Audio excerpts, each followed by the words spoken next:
Good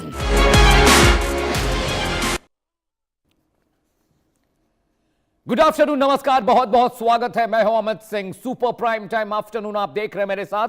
दोपहर के 1 बज चुके हैं और लेकर हाजिर है मुंबई में पहलगाम पार्ट 2। पूरी खबर बताएंगे, पूरी डिटेलिंग करेंगे, पैनल भी साथ जुड़ेगा। इस पूरे मसले की इनसाइड स्टोरी आपके सामने रखने जा रहा हूं। जी हां, मुंबई से सटे मीरा रोड जैसा खौफनाक हमला हुआ जिसने जिहादी सोच और देश की सुरक्षा पर बड़े सवाल खड़े कर दिए। आरोपी ने हमले से पहले गार्ड से उनका धर्म पूछा, उन्हें कलमा पढ़ने के लिए कहा और जब वो ऐसा नहीं कर पाए तो उन पर ताबड़तोड़ वार शुरू कर दिया। इस मामले में अब लगातार चौंकाने वाले सनसनीखेज खुलासे हो रहे हैं। जांच में सामने आया कि आरोपी जुबैर अंसारी ऑनलाइन कंटेंट से प्रभावित था और वो इस्लामिक स्टेट यानी आईएसआईएस में शरीक होना चाहता था।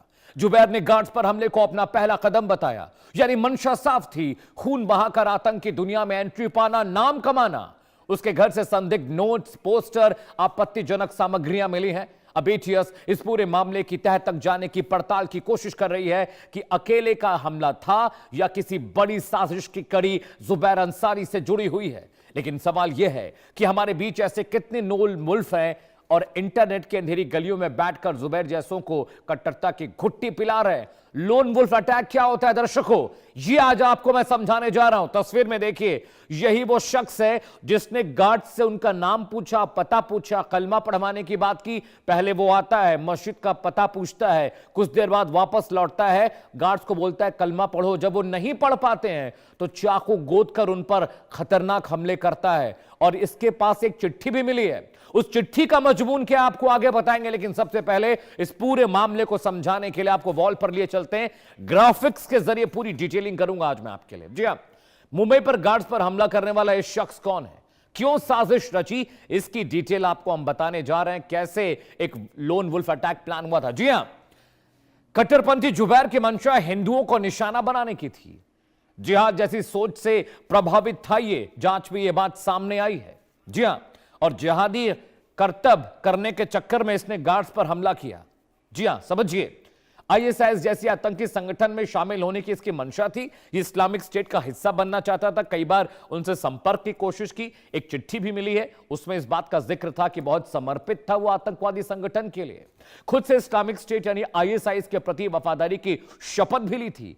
आईएसआई से सीधा संपर्क नहीं मिला तो अकेले हमला किया, ये बताने, जताने, दिखाने के लिए कि देखिए हम किस तरह से आतंकवादियों के समर्थन में खड़े हैं और देखिए किस तरह से मैंने पहचान कर हिंदुओं पर हमला किया है।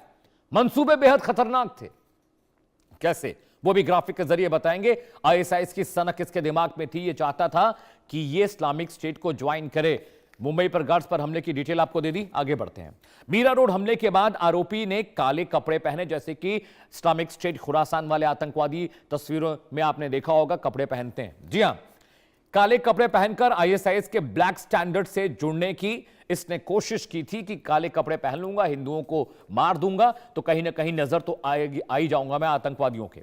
इसके अलावा आरोपी जुबैर ने इस्लामिक स्टेट स्टाइल ब्रांडिंग की कोशिश की। आईएसआईएस के जैसे काले कपड़े, काले झंडे का, और जिस तरह से वो मुंह ढककर वीडियोस बनाते हैं इस्लामिक स्टेट आतंकवादी सीरिया में, वैसे ही बनाने की कोशिश इसने भी की थी। वीडियो बनाकर हमले की जिम्मेदारी लेने का प्लान भी था कि पहले हिंदुओं को मारूंगा, उनका धर्म पूछकर, उसके बाद अपना वीडियो बनाऊंगा और बताऊंगा पूरी दुनिया को कि कैसे मैंने हिंदुओं को मारा, कैसे हिंदुओं पर निशाना बनाया मैंने।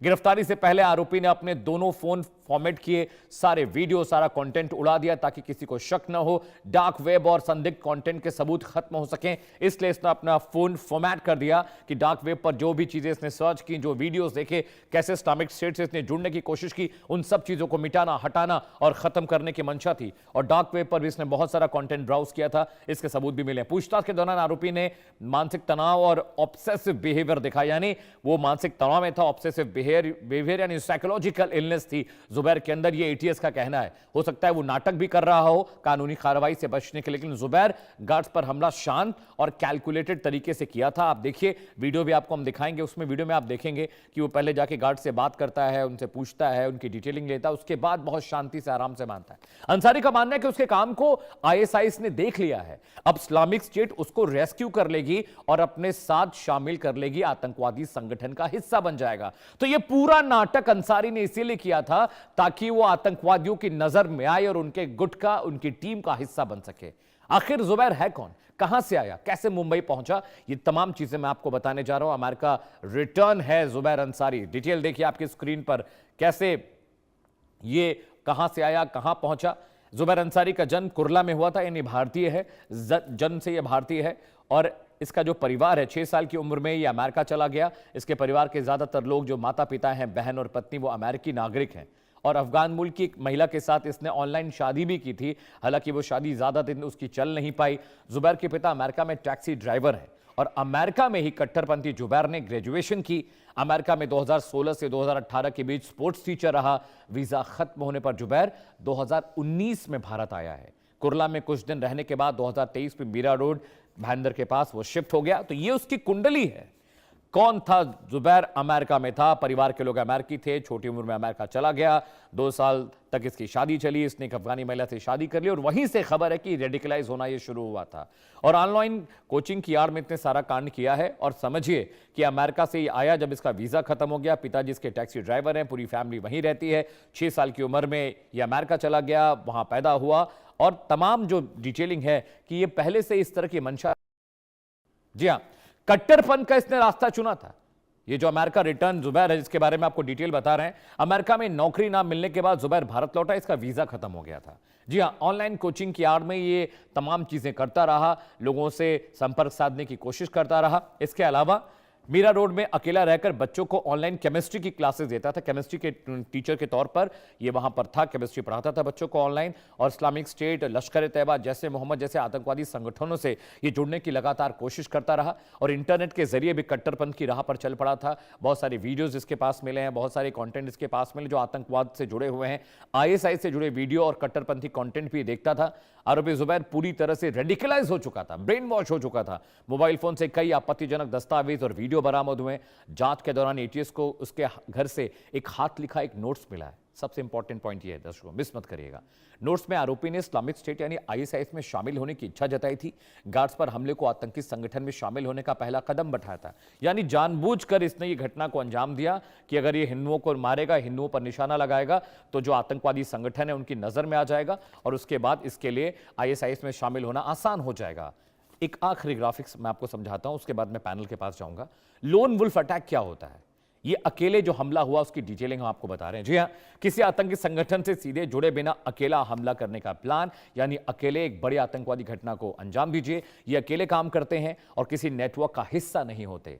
हमलावर इंटरनेट के जरिए कट्टरपंथी सामग्री पढ़कर प्रेरित होता है, ऑब्सेसिव होता है और उसके बाद वो इस तरह की घटनाओं को अंजाम देता है। और कोशिश होती है कि ऐसी घटना को अंजाम देने के बाद वो दृश्य में आ जाए, विजुअली वो सबको दिखने लगे, समझ में आने लगे और आतंकवादी संगठन फिर उसको अपनी टीम में शामिल कर ले। कट्टरपंथी सामग्री पढ़कर ये प्रेरित होते हैं, लोगों से कम बात करते हैं, खुफिया एजेंसियों से छिपकर रहते हैं। लोन वुल्फ अटैक का एक मॉडस ऑपरेंडी होती है। इनका किसी एक्टिव सेल से कोई ताल्लुक नहीं होता, कोई संबंध नहीं होता। बड़े धमाकों के बजाय चाकू, छोटे हाइब्रिड तरीके से आतंकवाद को अंजाम देते हैं, हथियारों का इस्तेमाल करते हैं, जिससे उनके हमले को पहले से भांपना मुश्किल हो जाता है। जम्मू कश्मीर में हाइब्रिड जो टेररिज्म देखने को मिला है, जो यंगस्टर्स को, बच्चों को छोटे हथियार आतंकवादी दे देते हैं और उसके बाद उनसे हमले करवाते हैं। आपको याद होगा कि वैली में बहुत सारे आर्मी पर्सनल पर जो हमले हुए, उसमें सब्जी वाले, दूध वाले, परचून की दुकान वाले, जनरल स्टोर वाले लड़के शामिल थे जो हाइब्रिड मोड में काम करते थे। एक बड़ा पैनल मेरे साथ जुड़ रहा है,